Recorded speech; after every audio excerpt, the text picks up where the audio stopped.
Binigyang diin ng Pangulo ang kahalagahan ng mga pulisiyang magpapagaan sa buhay ng bawat Pilipino. Sa pinakabagong vlog ni Pangulong Ferdinand R. Marcos Jr., desidido siyang baguhin ang mga lumang pulisiya nagpapahirap sa mga Pilipino. Ang detalye sa report ni Clazel Pardilla.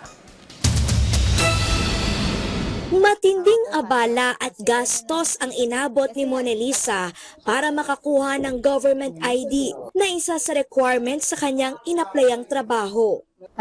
Dapat baguhin po yun. So, na-stress din ako kasi nga, kaya nga ako maghahanap ng mag-a-apply ng ID para may ID ako. Kaso, hahanapan ako ng ID, siyempre, nauurat ako.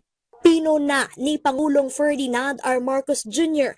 ang mga luma at nagpapahirap na polisiya sa bansa. Tanyag tayo sa pulisiyang kailangan ng ID para mag-apply kumuha ng ID. Isang refleksyon ng napakalumang sistema. Nakikita natin sa ating mga nakasanayang pamamaraan na pinaglumaan na ng panahon. Tila maliit na bagay pero laking perwisyo sa tao. Tututukan ngayon ng administrasyon ang pagrebisa sa mga hindi napapanahong polisiya.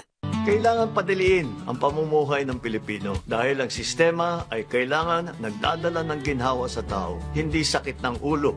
Ayon kay Pangulong Marcos, dapat nang iwasan ang pagsagot sa magkakaibang form na isa lamang ang hinihinging detalye. Gawing digital ang ilang transaksyon na kailangan ng physical appearance. Hindi rin anya dapat pumila ng madaling araw sa mga tanggapan ng gobyerno para kumuha ng isang dokumento. Kaya isa sa pinagtutuunan natin ay ang eGov app at digitalization ng government system.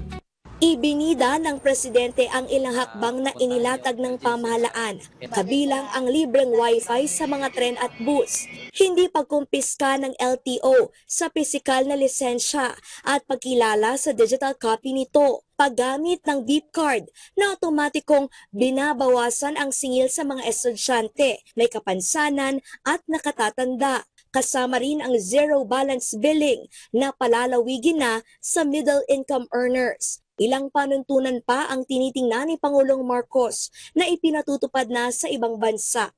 Maganda lahat yan. Yang sa road courtesy, kailangan natin yan. Pati yang sa kalusugan, kailangan din natin yan. Pero paalala ni Pangulong Marcos, Na matagumpay ang mga pulisiya sa ibang bansa dahil sa kooperasyon ng ating mga mamamayan. Na bagamat hindi popular sa simula ang isang pulisiya, kapag binigyan ng pagkakataon maimplementa ng tama, maganda naman ang resulta. Clazel Pardilla para sa Pambansang TV sa Bagong Pilipinas.